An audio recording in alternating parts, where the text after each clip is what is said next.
Leamos en Latina llega gracias a la 29ª Feria Internacional del Libro de Lima. Leamos en Latina llega gracias a la 29ª Feria Internacional del Libro de Lima.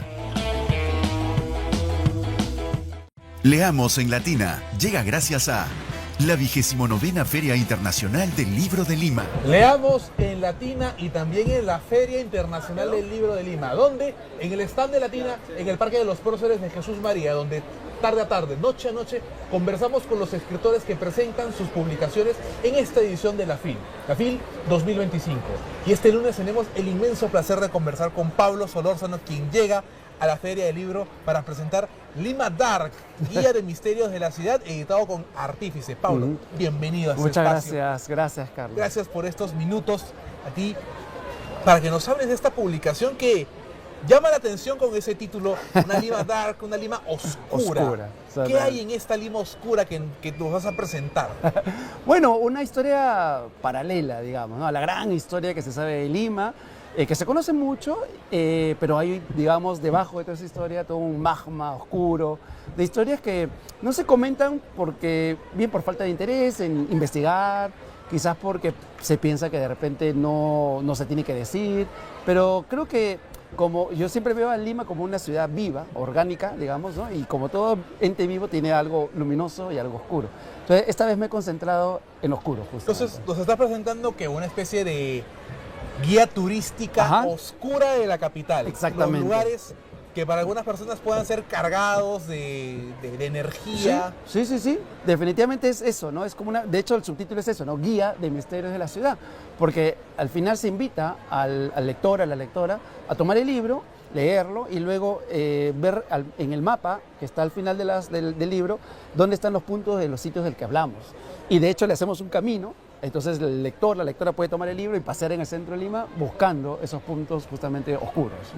¿Cuál es el lugar del centro histórico que tú dirías que cumple con todos los requisitos para estar en Lima Dark? Así, el lugar capital, el principal. Hay un lugar que es curioso porque es un lugar que tiene un simbolismo muy poderoso para todos y de difícil acceso, porque es el poder el que está ahí. Me estoy refiriendo al Palacio de Gobierno. Yo diría que Palacio de Gobierno es un sitio muy importante políticamente, administrativamente, pero al mismo tiempo dentro de la historia oscura de Lima, del Perú, creo que es un punto bastante fuerte. Ahora, partiendo de la idea, amigos, que Palacio de Gobierno es centro de poder por cientos de años. Claro, por supuesto. O sea, Lima como ciudad española tiene 490 años, justo este año ha cumplido 490 años. Entonces hay que recordar que apenas fundada, Francisco Pizarro toma ese espacio para crear lo que luego se iba a convertir en el Palacio de los Virreyes, ¿no? Que era nada más y nada menos que un pedacito que representaba al rey de España aquí, en estas tierras. Bueno, a lo que voy con esto es que 6 años después nada más de fundada la ciudad, de estar Pizarro viviendo ahí, Pizarro muere asesinado en ese sitio. Y a partir de ahí, pues hay toda una gran historia en donde hay diversos tipos de tragedias, asesinatos, golpes de Estado. Aparte pensando que el Palacio de Gobierno, al menos en la etapa virreinal también, imagino que también en la republicana, en algún momento fue cárcel. Fue centro de ejecuciones. Exactamente, ¿no? Entonces, exactamente. Sí. Ya alguien te diría, es un lugar cargado. Cargado. De hecho, la parte trasera del Palacio de Gobierno, donde están los jardines ahora, ¿no? Originalmente esos jardines no eran, digamos, jardines, era una iglesia, la iglesia de Desamparados, que se destruye para construir en 1935 al 39 lo que vemos ahora, que es ese jardín. Bueno, incluso antes de ser iglesia, esa zona era el lugar en donde entre los 1500 a inicios de 1600 se dejaban allá los cuerpos de la gente que encontraban en la calle muerta. Entonces era como una especie de morgue, ¿no? Entonces alguien quería ir en los 1500, 1600 a ver si había desaparecido alguien, iba a ese sitio, a ese lugar y los encontraban. Y ahí también estuvo por algún tiempo la picota, o era el sitio en donde ahorcaban a los, digamos, delincuentes o cualquier rebelde, ¿no? Entonces, esa zona de espaldas de Palacio de Gobierno, junto con Palacio de Gobierno, ya es una zona bastante cargada, con mucha historia y con mucho de esta fuerza, digamos, dark, ¿no? Hay que reconocerlo. O sea, es un lugar importante porque desde ahí se gobierna el Perú, pero también tiene esta otra cara. ¿no? Claro, ahora, zonas dark, zonas ocultas. A mí los viejos limeños decían pues que debajo del Palacio de Gobierno incluso habían túneles, sí. ¿no? Se hablaba que lo que se dice, ¿no? Que comunicaban con las principales iglesias, ¿no? Sí. Un túnel de Palacio hacia Santo Domingo, Exacto. hacia San Francisco. Ajá. ¿Qué tan cierto Sí, sí, sí. es esta historia? Definitivamente, eso sí es cierto, por ejemplo. Por eso yo siempre digo que el libro es un libro de no ficción. O sea, es crónicas, investigación en hemerotecas, revistas muy antiguas. Y, por ejemplo, una revista que consulté mucho, Variedades, una revista de los años 20, incluso antes de los 20, ¿no? Del 10, 12, encuentro una noticia donde decía que en el 12 estaban dando por ahí una carreta y de pronto al costado del Palacio de Gobierno, lo que sería ahora la cuadra 2 del Jirón de la Unión, ¿no? En la puerta donde entran todos por la lateral. La vieja calle Palacio. En la vieja calle Palacio, justamente por ahí viene su nombre. Y se revienta y se rompe un pedazo de la pista y empiezan a abrir este hueco y se dan cuenta que era un túnel. Y que era un túnel que luego parecía ser que conectaba Palacio de Gobierno con otros lugares. Cosa que se confirma muchos años después. Por ejemplo, en 1981-82, también lo pongo aquí, Palacio de Gobierno, entonces con el presidente Belaúnde, invita a un grupo de periodistas a que entren a explorar los túneles, ¿no? Y en el Diario del Comercio sale el mapa de los túneles, porque ven los periodistas ahí, ¿no? Entonces un túnel que va a la Casa Aliaga, que está al costado, a Santo Domingo, que está por ahí, a Desamparados, que era el que estaba atrás. Es más, se calcula de que debe haber habido ese túnel que cruzaba el Rímac, o sea, el río debajo y llegaba hasta el Rímac también, ¿no? Y la gran pregunta es, porque sí se sabe que había muchos túneles, de hecho hablo mucho de los túneles que hay debajo de varias casas. ¿Para qué servían? ¿Por qué servían? Y ahí es donde se empieza a llenar esa pregunta con las respuestas más desaforadas que uno puede imaginar. A ver, ¿no? para no hacer tanto spoiler, a ver, danos una respuesta, un esbozo. Ajá, por ejemplo, tesoros. Lima siempre vivió obsesionada con los tesoros que podían estar debajo de la ciudad. Y sí lo sabía, pero casi, no siempre, pero muchas veces encontraban un tesoro y al costado encontraban pedazos digamos, huesos, ¿no? Como un cuerpo, algo que se hubiera enterrado al costado.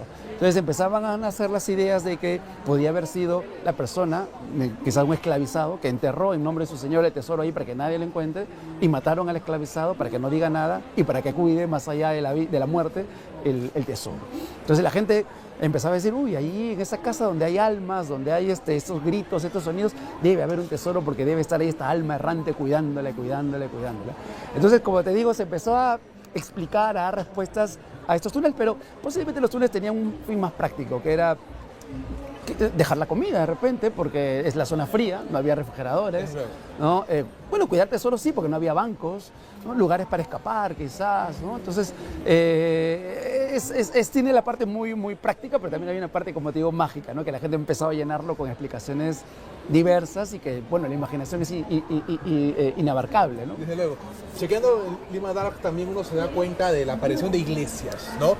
Nosotros vemos las estructuras de las iglesias maravillosas que hay en el centro de Lima, San Francisco, San Pedro, pero debajo hay toda otra estructura, ¿no? Sí. Lo que es catacumbas, Claro. lugares de entierro. Claro. Usualmente asociamos las catacumbas solo a San Francisco. Sí, pero, sí.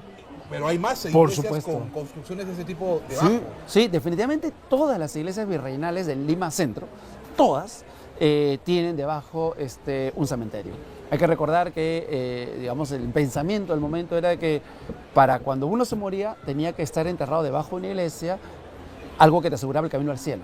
No había nada peor que te condenasen a ser enterrado fuera de una iglesia o lejos de una iglesia o cerca o algo muy lejano de tierra, de un lugar sagrado. Y eso te condenaba al infierno. Entonces, claro, la gente lo que hacía era pues enterrarse finalmente en una iglesia.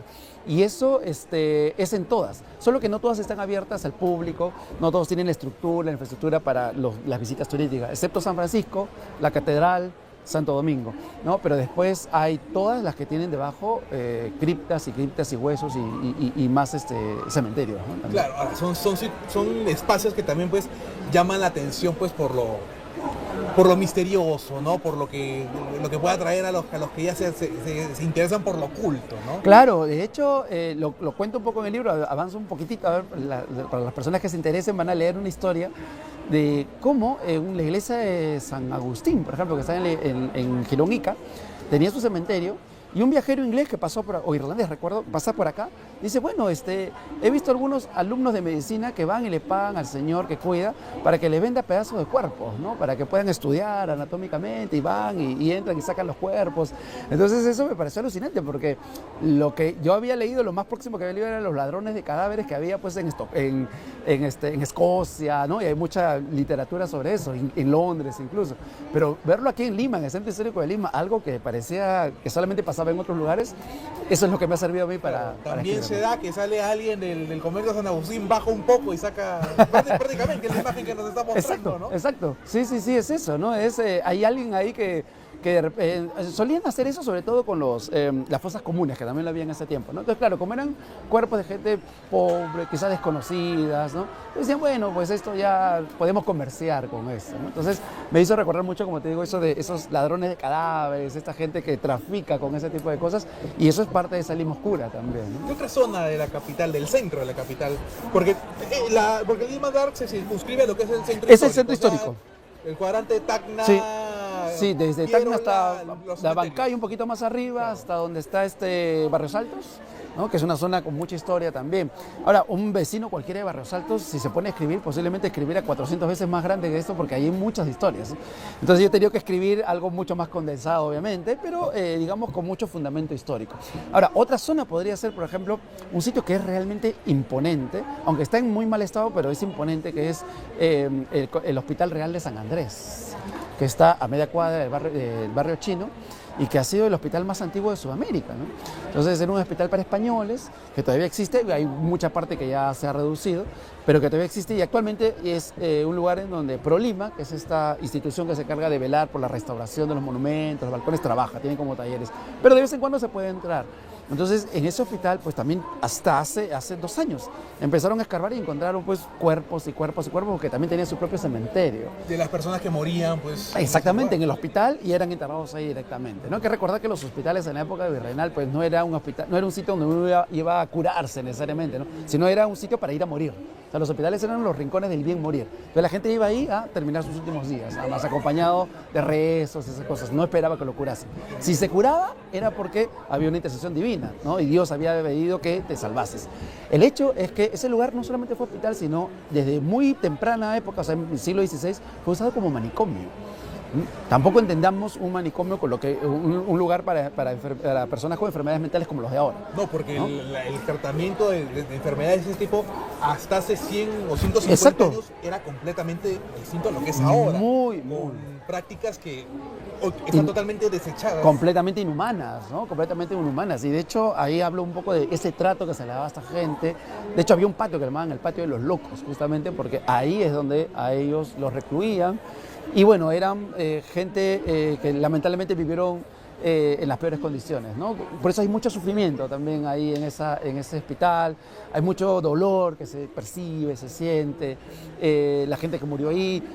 Ricardo Palma, que bueno, a todos los amantes de Lima, Ricardo Palma es como nuestro tótem, ¿no? Ricardo Palma tiene varias de sus tradiciones centradas justamente en ese lugar. Por ejemplo, habla de un caso de catalepsia, que posiblemente es el único caso que tenemos registrado, o sea, de alguien que se muere y que la gente creía que estaba muerto y de pronto se despierta, ¿no? En su tumba. Entonces es una historia bastante fuerte que también la resumo un poquito acá, pero está centrado justamente en esta iglesia, en este hospital que te digo, el de San Andrés. Una escultura que a veces pasa desapercibida para quienes van a la zona del mercado central, de Mesa Redonda, pero nos damos cuenta que uno de los hospitales más antiguos del Perú, en todo caso, estaba en esa zona de los Barrios Altos.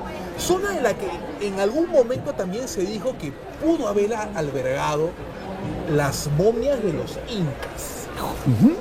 Hay una historia detrás. Se dice que fueron retiradas en un momento por los españoles del Cusco, sí, trasladadas a la entonces ya ciudad de Lima, exacto, y que fueron escondidas en un punto X de la capital. Y se dice que fue uno de esos hospitales, ¿no? Fue justo ese hospital, San Andrés. San Andrés fue el sitio donde traen. Y eso es registrado, o sea, los cronistas, el padre de la Calancha y otros cronistas más, el mismo Inca Garcilaso, ¿no? Comenta de que llega justamente a este hospital y lo ponen en un galpón. Y era expuesto para que lo vean justamente españoles, sobre todo. ¿Por qué? ¿Por qué no a la gente natural de acá, como le decían? Porque la idea era extirpar la creencia en los malquis, ¿no? En las momias. Entonces solamente los españoles podían entrar a ver. El problema fue que la dejaron ahí mucho tiempo y se empezaron a dañar, ¿no? Expuestos al sol, a la llovizna, en fin.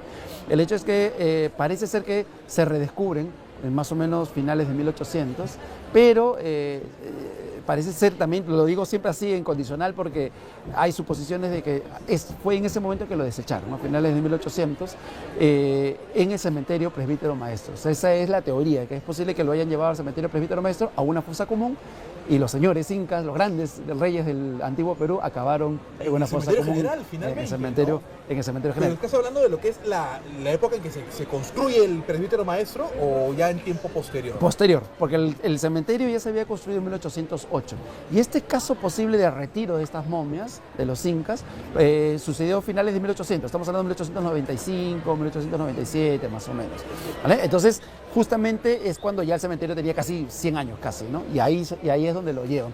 Pero todo esto se confirma, y eso se ha escrito, ¿no? Con el polígrafo José de la Riva Agüero, hace unos trabajos arqueológicos ahí en 1938, empieza a buscar lo que podían ser los incas y no los encuentra, ¿no? Pero sí empieza a entrevistar a gente que había trabajado ahí y una de esas personas le dice, mire, yo trabajaba aquí, había un señor con una monjita tal y se llevaron esas momias que tenían vestimentas incas, esas cosas, a finales de 1800, como te digo, y se lo llevaron al cementerio. Tal cual. Entonces, como eso te digo, pudieron haber sido ellos, los señores incas de los que hablaban, pudieron no haber sido...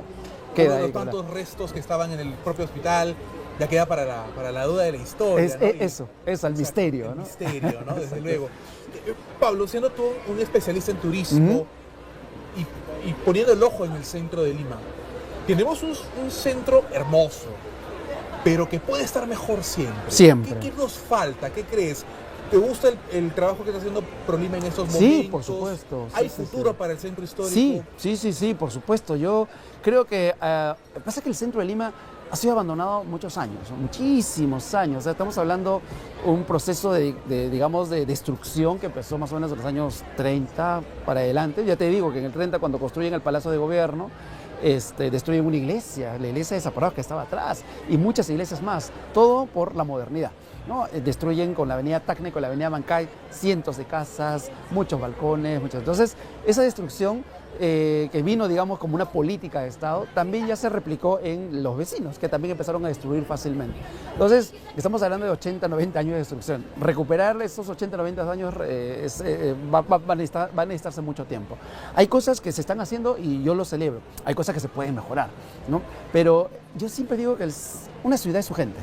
O sea, una ciudad puede tener monumentos muy bonitos, y los tiene Lima definitivamente, y una historia riquísima, imponente, pero también la gente es la ciudad.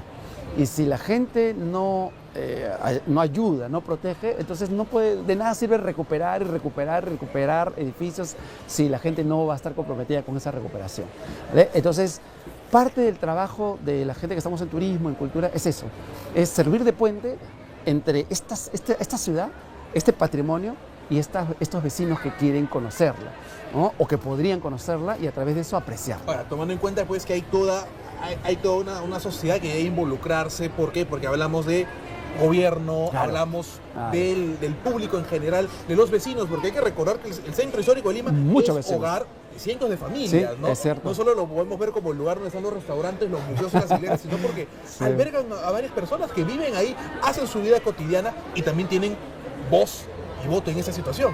Por supuesto, sí, muchas veces se tendría que, o sea, estos grandes proyectos siempre se tienen que hacer escuchando la voz del vecino, ¿no? Porque al fin y al cabo el lugar en donde se trabaja, el lugar en donde se lleva adelante un proyecto, no es nada ese proyecto si es que la comunidad no está relacionada con eso, comprometida con eso. Y hay muchos vecinos. Llega el centro a las 5 de la tarde, acaba, y todas las oficinas, ministerios, instituciones del Estado, todos nos vamos de ahí, ¿no? Y queda aparentemente vacío. Pero es en ese momento en donde te das cuenta que los vecinos empiezan a salir, a caminar en sus calles, a jugar vóley, a estar aquí. Entonces, ellos también deberían ser parte de cualquier tipo de recuperación, también tendría que ser con ellos. No solamente puede ser casas, que es importante, sino también personas. Desde luego. Pablo, ¿cuál es tu lugar favorito del centro de Lima? Uy, bueno, más que un lugar, tipos de lugares. Hay dos, sobre todo. Me gustan mucho las bibliotecas. ¿Ya? Hay bibliotecas muy bonitas en el centro de Lima. La de la municipalidad es hermosa. Es una maravilla. Este año cumple 80 años justamente esa biblioteca. Tiene unas joyas impresionantes. La Biblioteca Pública de Lima también, ¿no? Que antes era la Biblioteca Nacional. Está en un sitio privilegiado, históricamente hablando, porque ahí es donde se construye la primera Biblioteca Nacional. Y los cafés. Los viejos cafés de Lima. Los cafés sin wifi. Los cafés con madera. Los cafés que huelen a viejo, ¿no? Esos cafés que están en una esquina y que tienen más de 100 años. Café donde todavía se sirve la butifarra. La butifarra, exactamente, y tu buen café, y donde todavía te puedes sentar a conversar y a imaginar que aquí estuvo Mareda, que aquí estuvo Martín Adán, que aquí estuvo... Entonces, esos dos sitios son mis favoritos si tengo que escoger lugares, digamos, para estar, ¿no? Y bueno, más allá de eso, culturalmente hablando, los museos, ¿no? El Centro Histórico de Lima, hay que recordar que tiene, o sea, de todos los museos, posiblemente el 85 o 90% de museos que hay en Lima están en el Centro Histórico de Lima. Casi no hay calle en el Centro Histórico de Lima que no tenga un museo, solo que muchos pasan desapercibidos, ¿no? Y no solamente pensamos en los grandes museos, sino hay museos pequeñitos y que tienen muchas cosas por enseñarnos, por contarnos, por decir. Bueno, recordando que las principales iglesias del centro, junto a la propia catedral, tienen museos de primer nivel con colecciones hermosas de arte religioso. Pienso en el Banco Central de Reserva, que tiene una pinacoteca maravillosa también. Gratuita, y uno puede explorar ahí el arte desde los primeros años de la República hasta lo más moderno, ¿no? Entonces, y es un edificio único, ¿no? Que es un viejo banco, el viejo primer banco de la Reserva del Perú. Entonces, hay mucha experiencia. Lo que falta es, todos tenemos que, en ese sentido, también hacer un mea culpa, ¿no? Tenemos que comunicarlo, tenemos que difundirlo. Tratamos de hacerlo nuestro, todos, de nuestra trinchera, pero claro, seguramente falta más, ¿no? Para que el vecino sepa que no solamente se come rico en Lima, sino que también se disfruta de historia. O sea, puedes ir y comer muy rico en el centro y luego ir a tu museo, terminar en el Palacio de Torre Tagle, que está abierto, o ir de repente a los paseos que se organiza la Municipalidad de Lima. Entonces, es un mundo rico, lleno de historia. No hay esquina en donde uno no puede aprender algo nuevo. No hay esquina, o sea, no exagero. Cada esquina del centro de Lima, cada esquina tiene historia, muchísima historia. Historias que también nos presentas en Lima Dark. Exacto. Que está editada por Artífice. Pablo Solórzano es el autor, un especialista en turismo que ama Lima. Nos damos cuenta por la emoción con la que transmite cada una de sus historias y que está presentando este libro aquí en la Feria Internacional del Libro de Lima, la edición 2025. Para quienes siguen la transmisión en nuestra señal 24/7, Pablo está presentando el libro hoy mismo. Hoy lo estamos presentando a las 8 de la noche en la sala Clorinda Mato de Tarma, y me estarán acompañando María Paz Ramos, subgerenta de turismo en la Municipalidad de Lima. Justamente con ella hicimos grandes proyectos, y un gran amigo nuestro de la casa, Rob Reina, un gran amigo también. Reportero de Arriba Mi Gente. De Arriba Mi Gente, sí, un gran amigo. Y que es un amante de Lima también. Nos conocimos, empezamos a recorrer Lima, yo le iba contando historias y me dijo: señor, yo he aprendido con usted lo que nunca hubiese aprendido, ¿no? Entonces, es especial tenerlo ahí también, ¿no? Qué maravilla. Te felicitamos nuevamente. Muchísimas Pablo, gracias, Carlos. Gracias. Por Lima Dark, gracias. por una publicación más que nos va a llevar a conocer más nuestra ciudad, a quererla más y a cuidarla también. Amigos, ya saben que Latina está presente en la Feria Internacional del Libro de Lima, en el Parque de los Próceres de Jesús María. Ahí está nuestro stand con nuestros productos oficiales y también el espacio donde tarde a tarde, noche a noche, conversamos con los escritores que llegan a la FIL 2025. Siga pendiente de todas nuestras transmisiones. Somos Latina desde la Feria del Libro. La 29ª Feria Internacional del Libro de Lima. Leamos en Latina llega gracias a la 29ª Feria Internacional del Libro de Lima. Leamos en Latina.